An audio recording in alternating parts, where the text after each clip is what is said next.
Welcome, everybody. My name is Jacek Bartosiak. It is Strategy and Future, and with me today is Brandon Weichert. Hello, Brandon. Hello. Nice to be here. Brandon Weichert is a geopolitical analyst, author of the book that we already talked about a bit, Winning Space. The book that deals with space domain, how it influences conduct of war. We'll touch during our conversation. We'll touch the subject a little bit.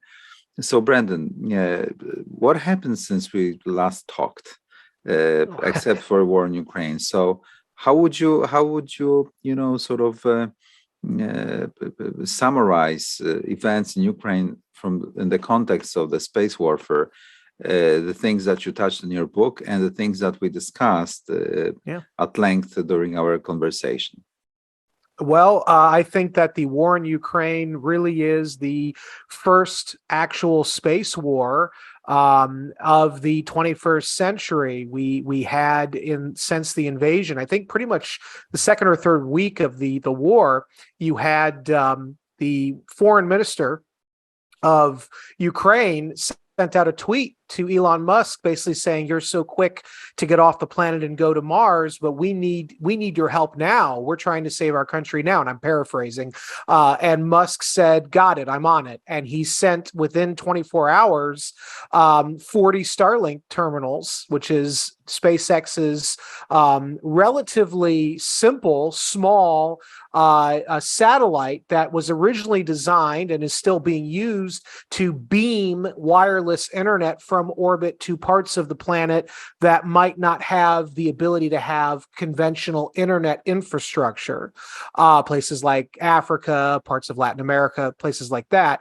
The idea was that Ukraine understood Russia's warfare doctrine called for cutting Ukraine off from the internet, from the global telecommunications network. And so what the request was, please send us these wireless internet satellites. They're small, they're cheap, they're easy to replace if they're damaged or destroyed, and they're actually very difficult to destroy because they're so easily replaceable.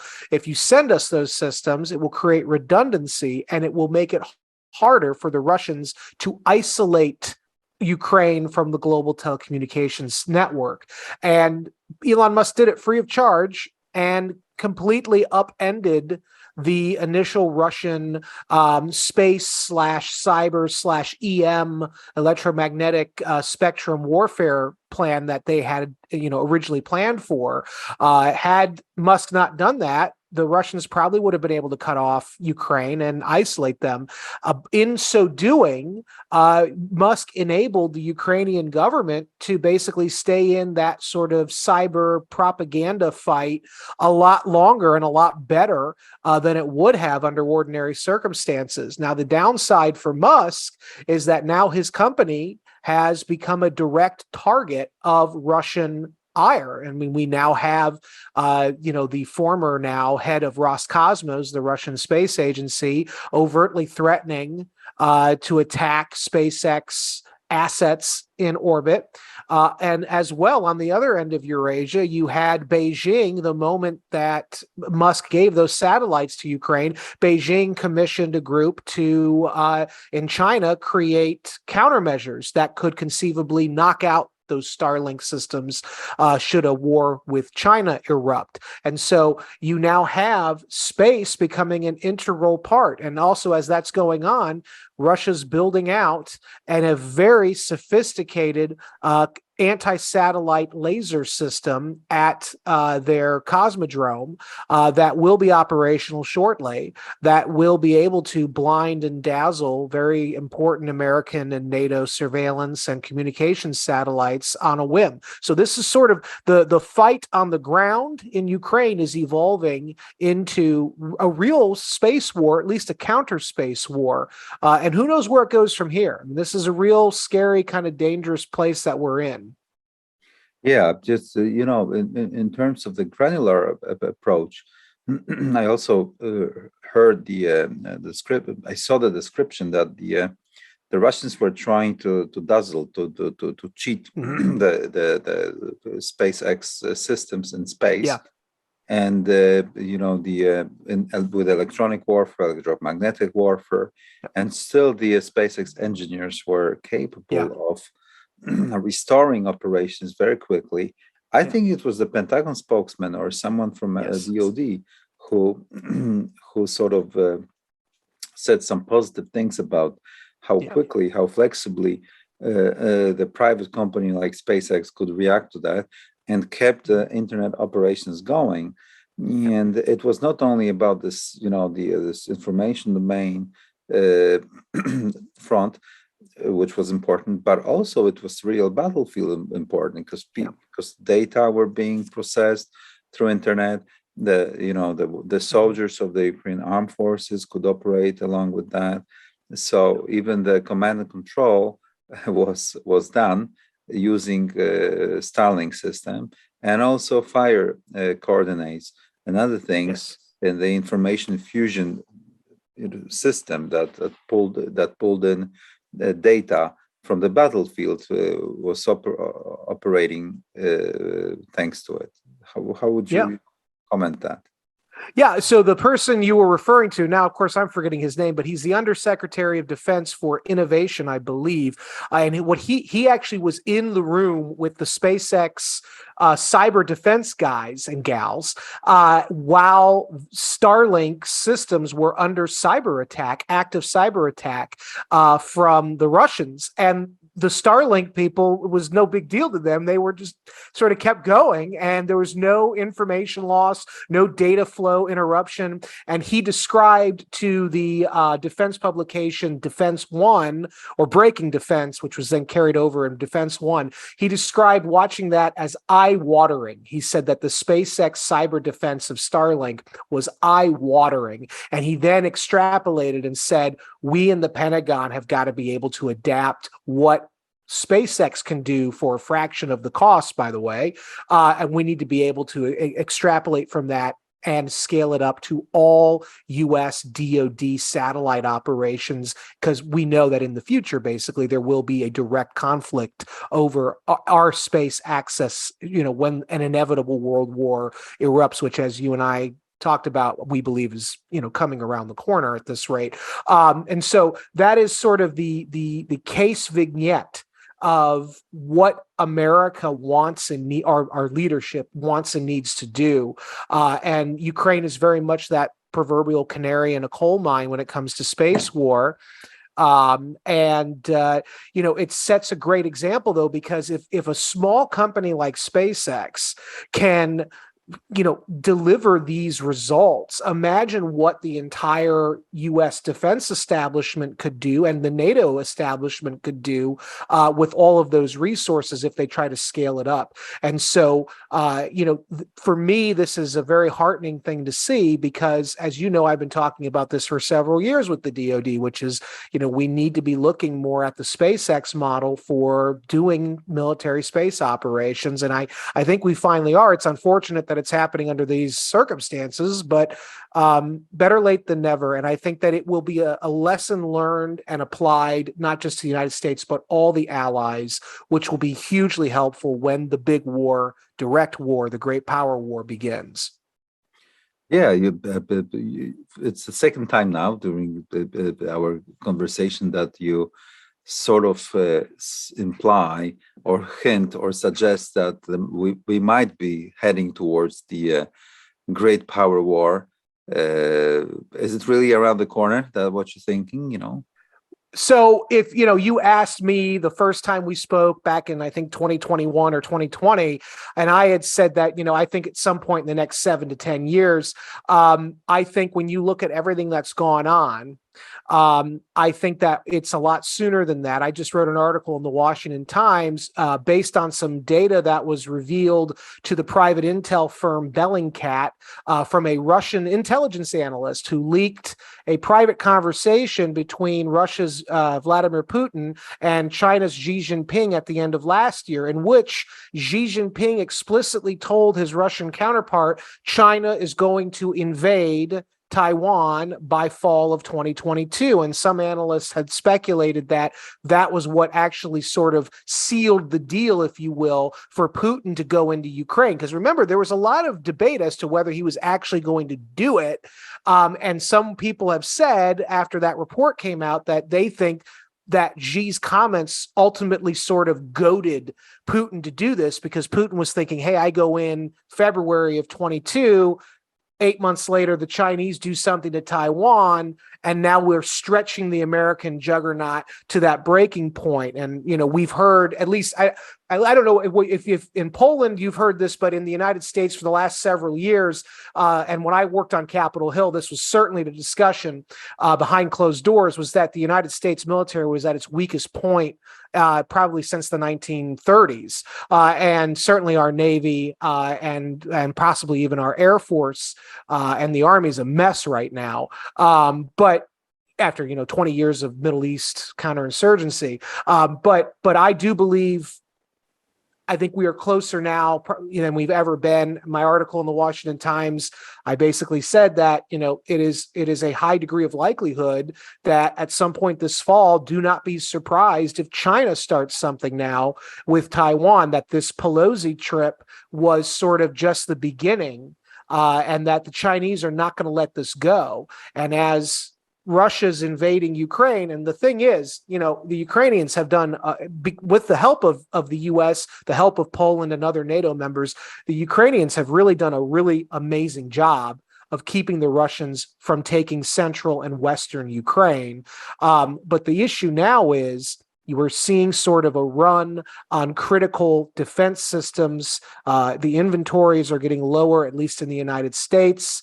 We're trying to resupply Ukrainians, and we can do that. But if another crisis erupts, let's say in the fall somewhere else, like over Taiwan, there's going to be a real problem now. And that is when the real crisis, I think, of an actual great power conflict, because if the authoritarians believe the democracies are weak, that they either have no willpower or that they simply don't have the inventory anymore to keep up the fight, that's when they're going to start stretching and straining, our defensive capabilities, and that's when a real challenge can arise.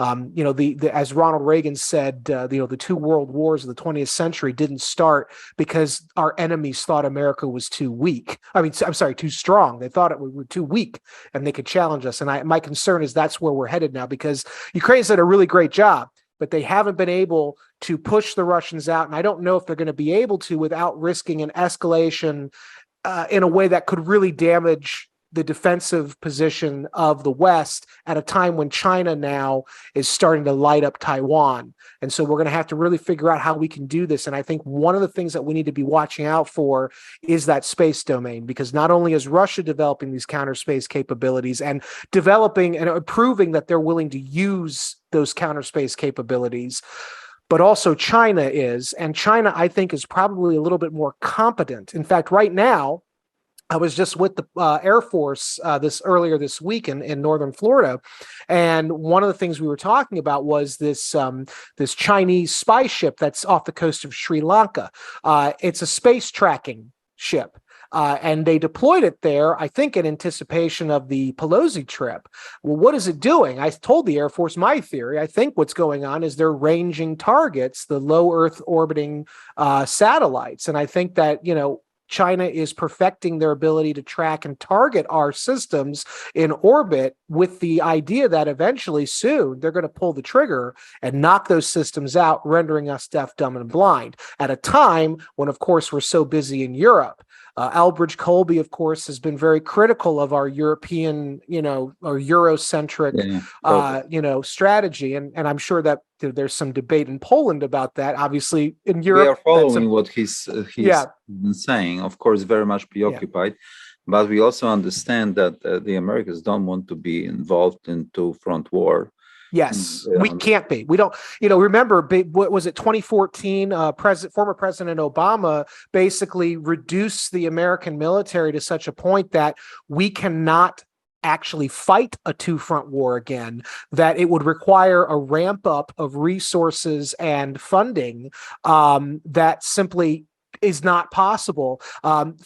He's now dead, but former General Ray Odierno of the U.S. Army, when I was on the Hill, I was with him when he gave his final briefing to the Congress, and his commentary to us was, I can stand down and mothball any unit you want me to, and I can do that quickly. He said, but what's going to happen is, whether it's 6 weeks from now, 6 years from now, or 16 years from now, we're going to need those capabilities again. And I'm not going to be able to reconstitute them as quickly as you think. You cannot put Humpty Dumpty back together again.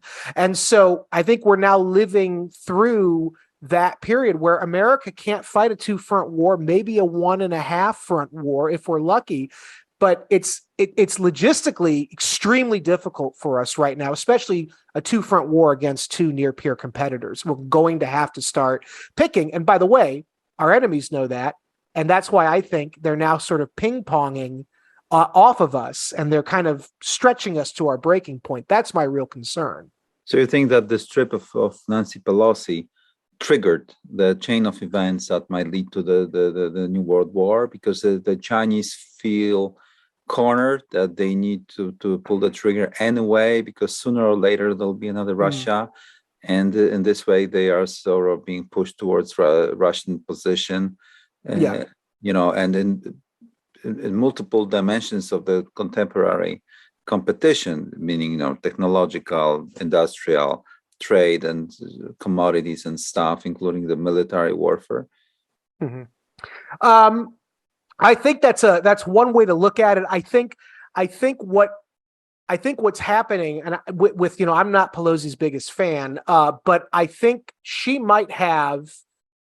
She wanted to make this trip because I think she's going to retire after her party loses probably the November midterms. And so I think, and she's always been relatively pro-democracy in China and pro-Taiwan. So I think it makes sense that she did this. I think she also did this possibly, and I have no confirmation on this, but she's the 3rd most important person in the U.S. federal government as Speaker of the House. I think she might have been also receiving the intelligence assessments from the U.S. intelligence community that they were downgrading. They were saying, whereas 2 years ago, the assessment was China won't try to invade Taiwan until 2027. They downgraded that into the next 18 months. And so she might have been thinking, I want to bring attention to this issue before I leave office. And, she probably was seeing the same thing I was, that maybe there's going to be a Chinese move on Taiwan even sooner than 18 months, maybe in the fall. And so I don't know if her visit was a trigger or if it was her responding to movements from China, because China has been getting increasingly provocative since COVID-19 came out. The last 2 years, increasingly provocative with Taiwan. And so it might have just been her trying to highlight the situation. And now it's in everybody's kind of, news feed now is Taiwan, Taiwan, Taiwan. But I do think her arrival in Taiwan sped up China's plans. If there's a great map floating around on social media of what where China moved their forces to during the 1996 Taiwan Strait crisis, which was when Taiwan wanted to elect a pro-independence leader, and to try to sway that election against that leader, the Chinese started firing off rockets and getting very aggressive, just like they did with Pelosi's trip. Ultimately, the Clinton administration sailed an aircraft carrier battle group through the Taiwan Strait, and the Chinese stood down. However, today, during the 2022 Taiwan Strait crisis, they threatened the Chinese to shoot down her plane. This is the 3rd most powerful person in the U.S. government, and the Chinese are threatening or insinuating they're going to shoot down her plane or shoot down an American military escort. So the Biden administration moves 3 aircraft carriers into the region. China doesn't stand down like they did in 96. They actually start deploying more forces and getting more aggressive, and continue that aggression even after the crisis supposedly abated. So that should tell us the next Strait crisis, they might not even stop. They might just go all the way in, because it's use it or lose it time. And so I do believe we are much, much closer to a world war. My original speculation was 7 to 10 years. I think the U.S. intelligence community is probably closer to correct in the next 18 months. It could even be in the next 4 or 5 months. And if China does do this sooner than later, if the Ukraine situation is still going on, we're going to have some big problems from the U.S. military perspective. This is why, a month ago I was saying, maybe after the defensive, we successfully defended Kyiv, there should have been an attempt to freeze the conflict there, not because I want to see Russia, in eastern Ukraine, but just because I was looking down the line and saying U.S. military is no longer able to be in 2 places at once. And one other thing, another wild card, what's going on in the Middle East right now with Iran, very scary, because we now have a potential of not only a 2-front war with near-peer competitors, but now another front breaking out with a rogue regime, Iran, who's pushing their limits and their luck in that region at a time when America's trying to get out of there. They might decide now's the time to really start something, and then you're going to have 3 crises in one. Iran, of course, is a proxy for Russia and China, and that could really fundamentally destabilize the U.S. Position in the world, and certainly break the back of our logistical capabilities. And this is a real nightmare scenario. And again, that's when you start getting these world war scenarios playing out, because the enemies will start thinking America really is weak and really can't do what they want to do and say they're going to do. Yeah, and what do you think? What will America do if anything happens around Taiwan? Well, this is the real question. So you and I might have spoken about this before, but when I was still in U.S. government, I went to an event in Washington, D.C., and there was a retiring Taiwanese military leader who gave a great speech about, what Taiwan was going to do to defend itself. And during the Q&A section, I raised my hand and I said, look, I don't want to be the fly in the ointment here. Your plans sound okay, but it sounds like ultimately, at the end of the day, you're going to need, for these plans to work as they're structured right now, you're going to need the U.S. military to basically come in from over the horizon. And he was quiet and he said, we are dependent on the U.S. military. So yes, in a way. And I said, but what's going to happen when we have a political leader who, and it could be Republican or Democrat, doesn't matter the political party, for political reasons, domestic political reasons, simply says it's just not our problem. And he kind of had this horrified look. And so what I have heard, and people like retired U.S. General Robert Spalding have actually written about this, but I have heard this through my contacts as well, which is that basically, should another crisis erupt over Taiwan, and at that point, should the Chinese decide to hit Taiwan, invade, blockade, whatever, the prospects under the current Biden administration that there will be any kind of significant direct military intervention on the U.S. part is very low. And if that's the case, we now have a situation where we're going to look really bad to our allies. Our credibility will be completely nixed. And at that point, it will become, I believe, open season on the U.S. alliance network. And so we're hanging by a thread here. And so under Biden, I don't believe we would do a direct aid. Now, if it's a blockade of Taiwan, that's a little different. I think there might be more willingness to do more. But if there were a direct intervention, a direct invasion of Taiwan, short of sending supplies like we did with Ukraine, I don't really know what the political authorities here would do. I don't know if the political will, if the strategic vision is in place. I hear a lot. I have a lot of discussions. I'm on the right. I had some affiliations with Trump World. I have a lot of contacts with people in that part of the political system. And there are people on the right who I respect and know, who I just am shocked at how resistant they are to having the United States live up to its obligations. Ukraine, I understand there's some debate because they weren't actually a member of NATO, but with Taiwan, we have an actual treaty obligation, the Taiwan Relations Act. And then there's another issue. Japan has already said that they would act militarily in defense of Taiwan. Well, we have an even stronger treaty, defense treaty with Japan. And so the question that many American leaders should be thinking about is, even if our president says, I'm not going to get involved directly in a Chinese invasion of Taiwan, despite the Taiwan Relations Act having existed since the late 1970s, if Japan were to intercede, Japan would ultimately need U.S. military support. We have that direct defense relationship with Japan.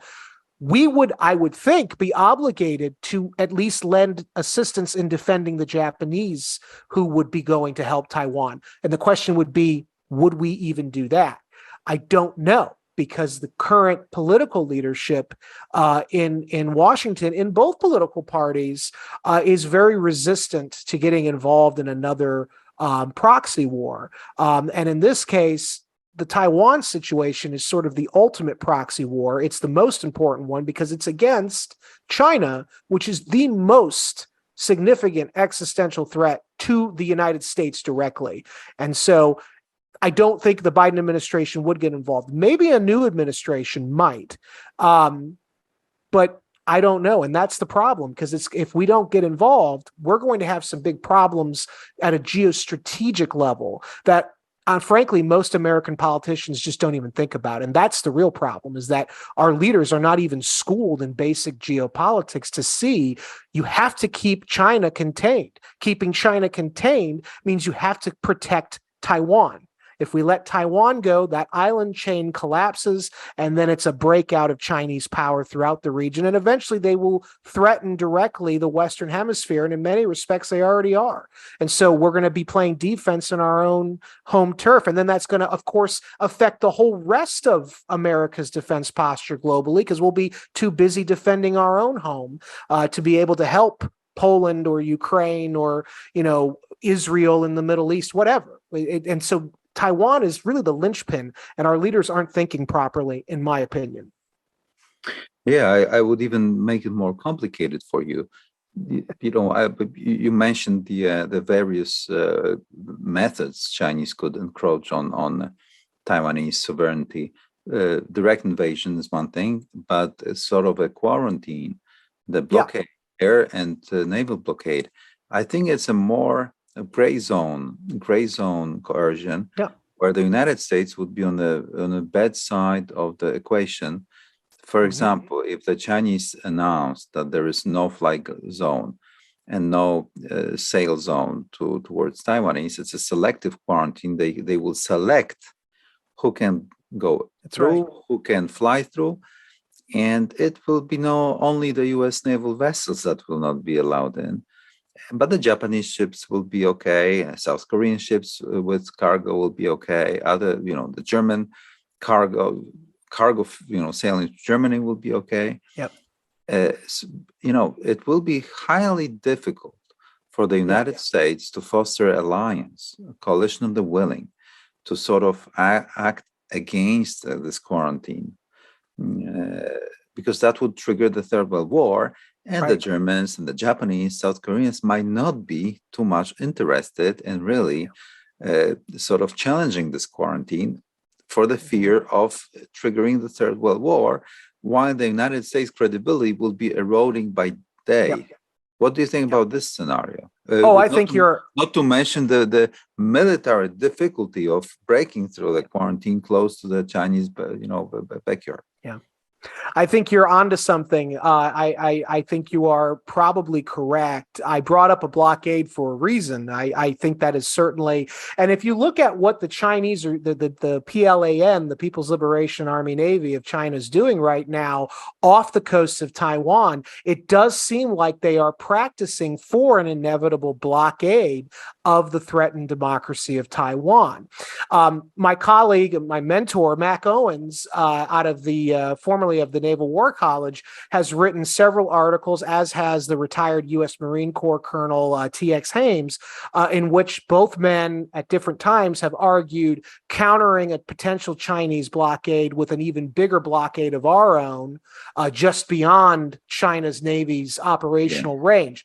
But of course, the problem now is, if in this scenario, as you present, we can't get our own allies to fully come on board in Asia, that this will be a big issue. And there already is kind of kind of a historical precedent what the United States did to Cuba in the Cuban Missile Crisis. We called it a blockade, and it was, or no, sorry, we called it a quarantine rather than a blockade. And so there is sort of this historical precedent of great powers being coy about this, and much of the rest of the world going along with it, anything to maintain appearances. And I think you're right. I think that there would be a lot of consternation among U.S. allies, notably countries that might not be as directly oppositional to Chinese power. So maybe Japan would go along with us, Australia, but maybe India as well, but would Indonesia, would some of these other countries maybe that are not as oppositional to China's growing power? And that's the real, and then of course the Europeans, I don't believe France in particular, I don't believe would go along with us, or Germany. So yeah, we'd have a lot of problems. And then of course you're going to have the added complication of the growing relationship between Russia and China.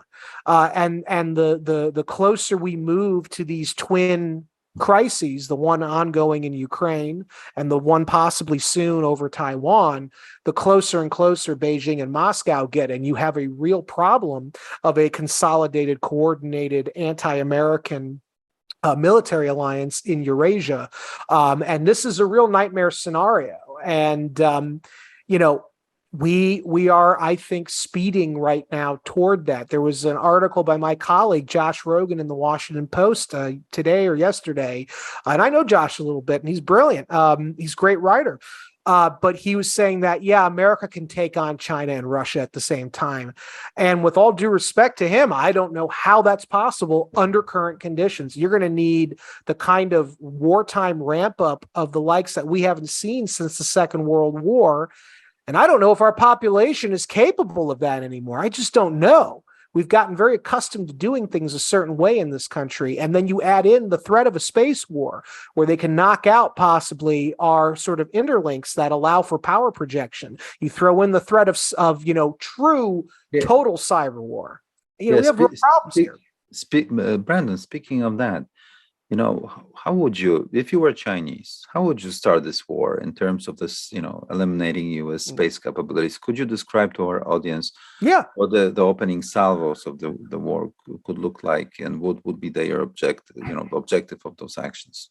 Absolutely. So the objective would be to degrade and deny America's power projection capabilities over the horizon into the Indo-Pacific. The geography of the Pacific Ocean is such that we need a lot of naval power, we need a lot of air power, we need a lot of Marines. The U.S. Army doesn't really factor into most American war plans right now for a potential war against China. It's that air-sea battle concept of the Navy, Marine, Air Force sort of troika working together. Well, what links those three together is our space capability, our command and control, those surveillance, real-time surveillance capabilities. All of those systems, those satellite systems that we rely on for power projection to coordinate a relatively small but lethal American force, expeditionary force,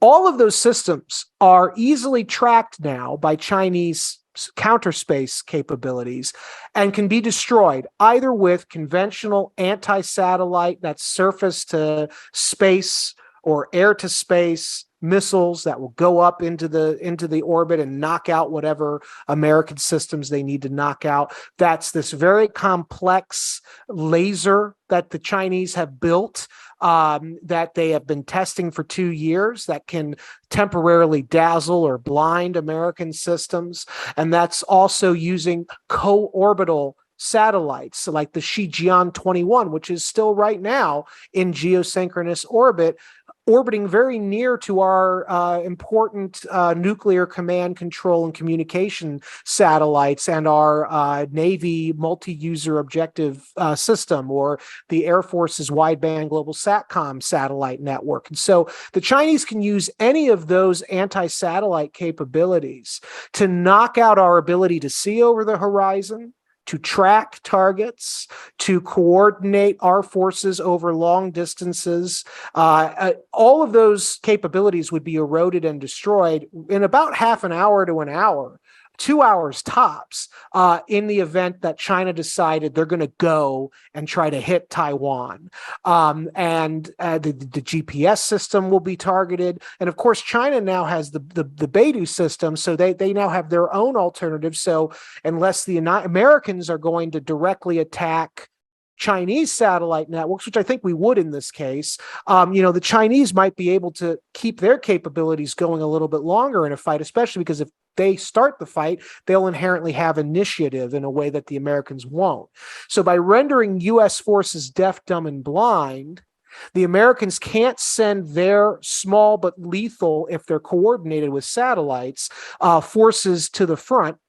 Means that we're going to be more hesitant to get involved in a fight, which means it's now going to be up to our allies who are also dependent on those satellites and whose systems will also be targeted by the Chinese. And as the United States and the allies are now completely off kilter and not able to really, mount an effective defense, the Chinese can then go in. Now, right now, the Chinese are not yet as dependent on space systems for their military operations as the United States and their allies are. They're getting there, and by the end of the decade, the Chinese will be as vulnerable, I think, to an American space attack as America presently is. But if the Chinese decide to go sooner than a decade, they're going to have, under current procurement practices of the DoD, the Chinese are going to have significant advantages. And once you knock out those satellites, now you're dealing with man-to-man. And the Chinese have larger forces. The Chinese have a system that's willing to withstand more casualties. In fact, it's sort of perverse. China wants to have casualties because that system has had a history of not being able to feed enough of their people. So this is sort of an added bonus. Get rid of the extra human space, and get rid of all the young men who can't find brides right now because of China's demographics, who might become revolutionaries against the Chinese system. Put them in a uniform and put them out into the invasion of Taiwan. And you have another issue now. So my colleague Greg Copley, we've gotten into several friendly debates over this matter. He's convinced that the Chinese can't invade Taiwan because they don't have the amphibious capability yet. But then I said, hold on a second. The Chinese have been working and practicing on requisitioning their very large civilian cargo ship fleet to use as troop carriers and transports to get Chinese forces across the strait and onto those Taiwanese beaches. So now it's going to become a question of how can the U.S. Navy deploy its forces to prevent that kind of slow but methodical attack on Taiwan. Without satellites, that becomes increasingly difficult. The once united front of the U.S. military in the Indo-Pacific now becomes isolated. Individual units and ships and air bases are now isolated from one another. And that now weakens the overall defensive sort of posture, and it makes or degrades the American military response significantly. And then you throw in those Chinese carrier killer missiles. And the Chinese, those systems don't necessarily need satellites. Our friend David Goldman has documented this extensively. The Chinese, yes, have very sophisticated now satellites that are tracking naval movements in the South China Sea, for example. But the Chinese have also deployed thousands of small balloons. They say they're weather balloons with sensors on the bottom of those balloons that actually track the wakes, and the Chinese intelligence then look at what the images are being sent to them, and they can determine what if the wakes being created are U.S. naval carriers or if they're just cargo ships. They can even see down undersea in some cases, and they can track submarine movements potentially with this very rudimentary primitive. So that's sort of a backstop if the Americans did say, you took out our satellites, we're not going to take out your satellites, China. So there's a lot of redundancy the Chinese have built at a primitive level that can withstand any potential American counterattack in space. Because right now, U.S. Strategic doctrine in space is very limited. It says eye for an eye. the enemy takes out our satellites, we're going to take out the same kind of satellites they took out of ours. Well, the problem is we have an enemy in China and Russia as well, who are nowhere near as dependent on space as we are. And as we're trying to catch up and sort of get back up off the mat from being punched the way we would be in a space Pearl Harbor, China's now massed and consolidated and moved their forces to or very near Taiwan. And what are we going to do? If those, how do we, if we can't coordinate, we can't get an effective response in a timely manner, it's a big problem. And all the meanwhile, Taiwan's under attack, and they can hold out for a little bit. But again, ultimately, their whole defense strategy, as I understand it now, rests eventually on the Americans and their allies coming in over the hill, like the cavalry, and kind of mopping up whatever the Taiwanese can't take care of. Well, what happens if that cavalry isn't coming? That's the big problem. And so those satellites are going to be the first things, I think, taken out in any Chinese attack. And we won't know until the moment it happens. And by then it's too late.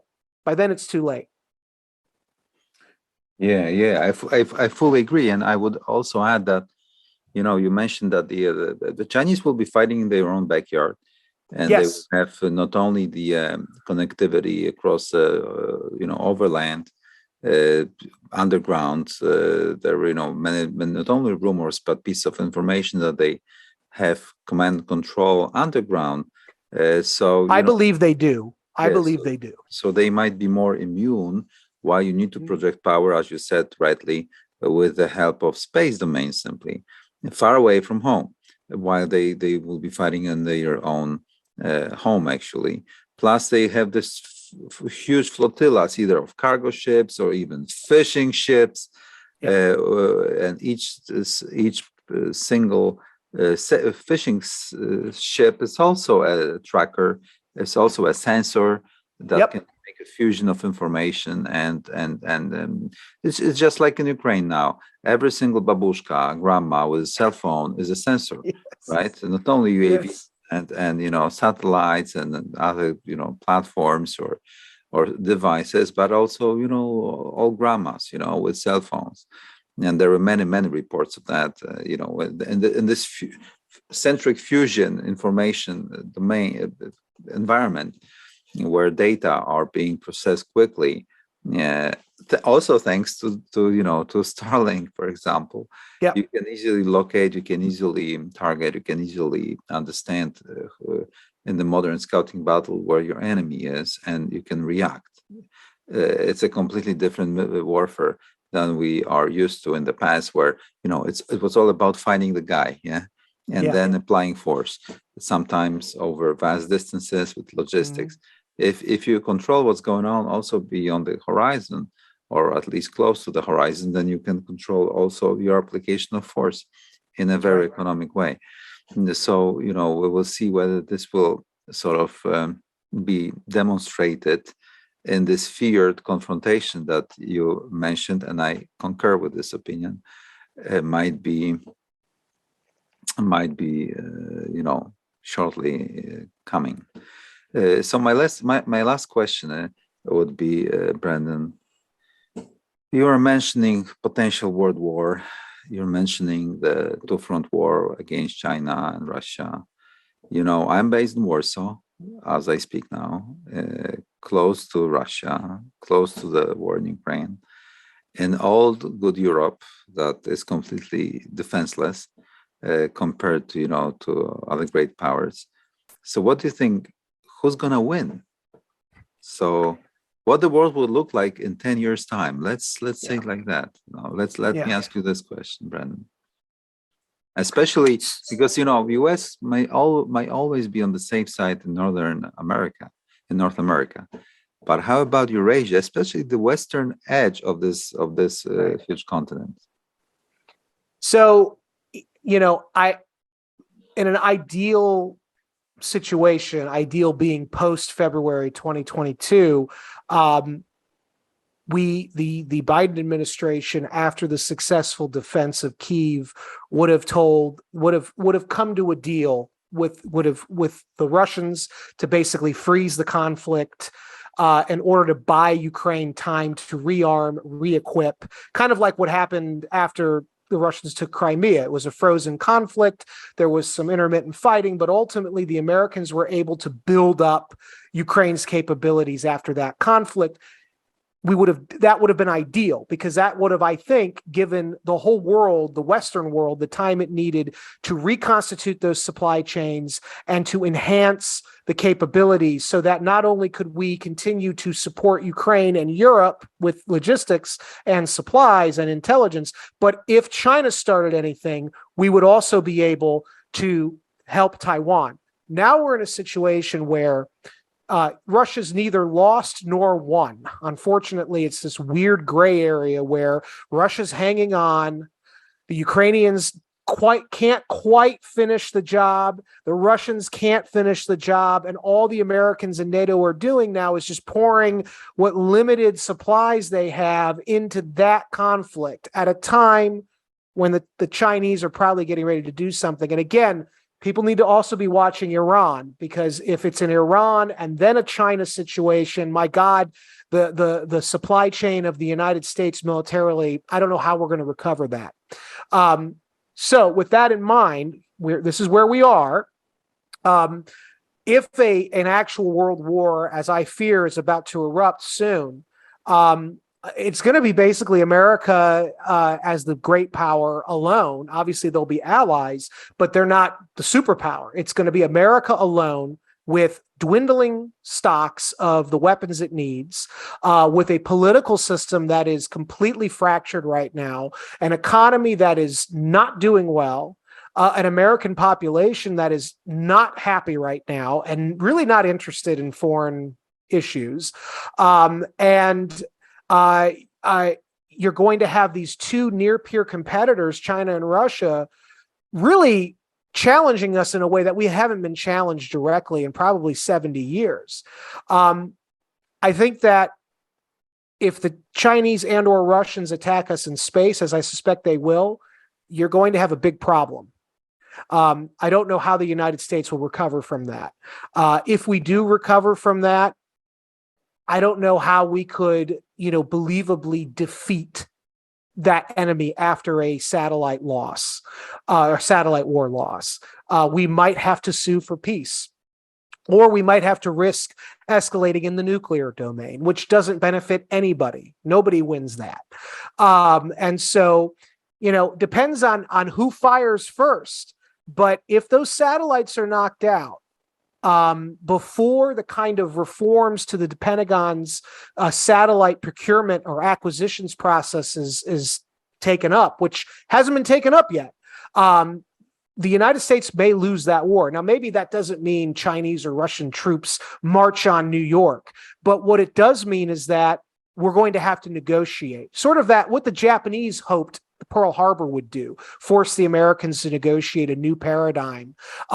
This time a space Pearl Harbor, whether conducted by China and or Russia, might just force the Americans to say, okay, guys, we're out. We're done. We're gonna let you, China, have your part of Asia.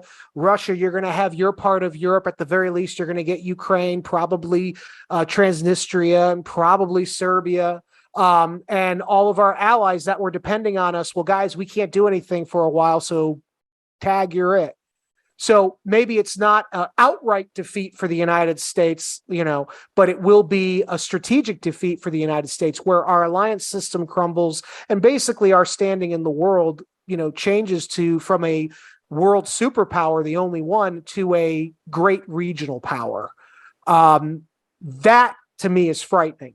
Because once America loses that conflict and we become nothing more than a great regional power, and Russia and China get their spheres of influence like they've been talking about since 2000, well, then ultimately, we know this, Mearsheimer talks about this, ultimately the natural evolution will be China in particular, but possibly along with Russia, says we're now going to expand beyond that sphere of influence, and we're going to now start going into Latin America, and we're going to start going into the Caribbean basin, and we're going to start going into Canada possibly. And we're already seeing the Chinese in the Caribbean. We're already seeing the Chinese in Latin America. Russia's all over the Latin America with the Wagner Group. So potential world war that involves a space war, a satellite war that the United States loses, it's the end of America's, overwhelming dominant position in the world order. What we have then is a more multipolar system, and it is one, I think, in which the United States is at a disadvantage, and its allies, therefore, and maybe even some of its allies start saying, hey, we can't rely on the Americans, so we're going to do new deals with China and or Russia, who are the future now. And this is sort of my fear scenario. Yeah, and I concur with this fear scenario. It's a very sobering observation and conclusion, but if I just add one thing, there is a glimmer of hope, and that gets us back to Elon Musk. That Starlink system of sort of a disaggregated, relatively simple yet easy to replace satellite constellation. The U.S. Special Forces played around with this in 2013. I know that they are still interested in that model. We now know from the comments from the Undersecretary of Defense, who witnessed Starlink survive the Russian cyber attack, that he wants to scale that model up. That if we can plug the space or satellite weakness in the U.S. defense network, suddenly that whole fear scenario changes fundamentally. The question will be, can Space Force implement the radical kinds of acquisition changes or changes to its acquisition process that it needs to in order to stay the Chinese and Russian hands in space? That's the real question. It's a bureaucratic one. And right now, unfortunately, I don't think they're going to do it in time, but darn it, we're close. And if they can do it, that whole fear scenario changes. So that is the one hope. One little thing like modeling the SpaceX model and scaling it up for the whole Defense Department, suddenly that changes the calculus of everyone. So there is a glimmer of hope. We just have to have the courage to embrace it. But right now, it is a sobering conclusion, and I fear that it's going to end very badly for us. Let's end now. Yep. Of course, promising that we would continue this conversation. My guest today was Brendan Weichert. Thank you, Brendan. Thank you. And your book titled Winning Space was a great read for me. Thank you. I highly recommend to all the audience to read it and find out more about what space means for the modern warfare and how critically important this domain is to really keep the advantage in any fight between great powers. Winning Space, I can see it behind you, so people could really easily access it. I have my own copy. I read it some time ago. Great read. Brandon Weichert, Jacek Bartosiak, you stay with us at Strategy and Future. Thank you. Thank you, Jacek.